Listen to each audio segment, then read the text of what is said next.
Need to remove copyright information from your Canon camera? Many users add it by mistake or want to update it later, and it can be confusing to delete.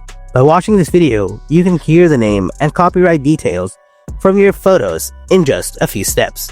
In this video, I'll show you how to delete copyright information on your Canon camera. So let's do it right now. First, turn on your camera. After that, press the menu button. Then go to the wrench 4 dots tab from the top. Now here, you will see the copyright information option. Select the option. Press the set button. Now look below. Here you will see the delete copyright information option. Scroll down and select this option. Now press the set button, then select the OK button.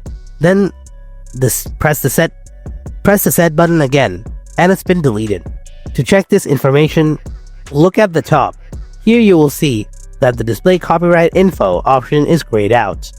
And that's it. This is how you can delete copyright information on your Canon camera.